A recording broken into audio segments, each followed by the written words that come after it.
अस्सलाम वालेकुम, welcome back to my another video. आप देख रहे हैं किचन विद कौसर। और किचन विद कौसर में आज बहुत ही मज़ेदार मटन स्टू बनने लगा है और ये बहुत ही लजीज और बहुत ही टेस्टी होता है। तो चले आइए स्टार्ट करते हैं। 1 किलो मैंने लिया है मटन, इसको मैंने धो लिया था, साफ़ अच्छी तरह करना है आपने। तो मैंने कढ़ाई में डाल दिया है, 1 टेबल स्पून नमक डाल दिया है। नमक आप अपने टेस्ट के हिसाब से रखें। और 10 से 15 अदद मैंने ये साबुत वाली लाल मिर्च ली थी, इनके 2-2 पीस कर लिए, ये भी डाल दिया है। अदरक लिया है मैंने 2 इंच का टुकड़ा और बारीक स्लाइस में काट लिया था, ये भी इसमें डाल दिया है। आप चाहें लहसुन डालना तो वो भी बारीक बारीक काट के डाल सकते हैं, लेकिन उसकी ज़रूरत नहीं है। और इसमें डाल देंगे 1 लीव गरम मसाले का, 1 टेबल स्पून लिया मैंने ज़ीरा, 8-10 काली मिर्च और 1 दालचीनी का पीस और 1 बड़ी इलायची का पीस। तो ये इसमें डाल देंगे। 1 कप डाल देंगे इसमें ऑयल।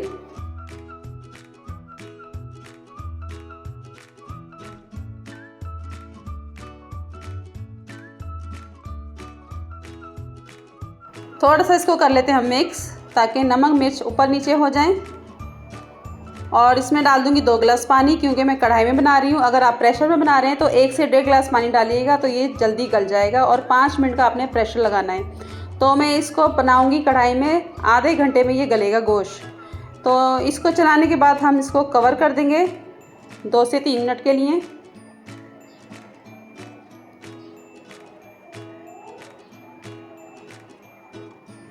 और 2 से 3 मिनट हो चुके हैं और देखें थोड़ा सा ये पानी पानी सा हो गया है। अब डाल देंगे इसमें प्याज। 700 ग्राम मैंने प्याज ली थी और इसको स्लाइस में काट लिया है।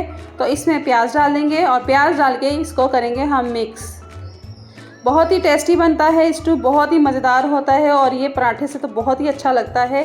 आपने ये ज़रूर ट्राई करना है। ये मटन स्टू है, आप बीफ का भी बना सकते हैं, चिकन का भी बना सकते हैं। और इसको कवर कर दिया आधे घंटे के लिए। तो आधे घंटे बाद देखते हैं, और आधा घंटा हो चुका है और प्याज देखें कितनी अच्छी तरीके से घुल चुका है। तो इसको थोड़ा सा चमचा चला के भी देख लेते हैं हम।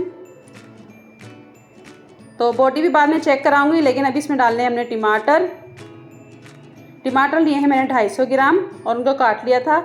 और इमली के दाने लिए हैं मैंने 4 अदद। इस तरीके से इमली के दाने मैंने इसलिए लिए हैं कि प्याज मीठा होता है, प्याज को बैलेंस करने के लिए तो थोड़ी सी इमली डालनी पड़ती है, तो इक्वल हो जाता है।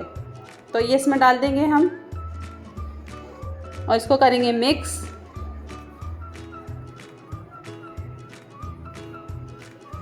और इसको कवर कर दूंगी 10 से 15 मिनट के लिए, ताकि टमाटर अच्छे से नरम हो जाएं। और देखें 10 से 15 मिनट हो चुके हैं, कितने अच्छे से टमाटर हो चुके हैं। तो इसकी हम भुनाई कर लेते हैं। और गोश्त भी बहुत अच्छा सा गल चुका है। गोश्त आपका बिल्कुल भी टूटना नहीं चाहिए, परफेक्ट ऐसा ही बनना चाहिए। तो इसकी देखें भुनाई हो चुकी है, ऑयल भी छोड़ दिया मसाले ने, तो इसका मतलब है भुनाई बहुत अच्छी सी हो गई है।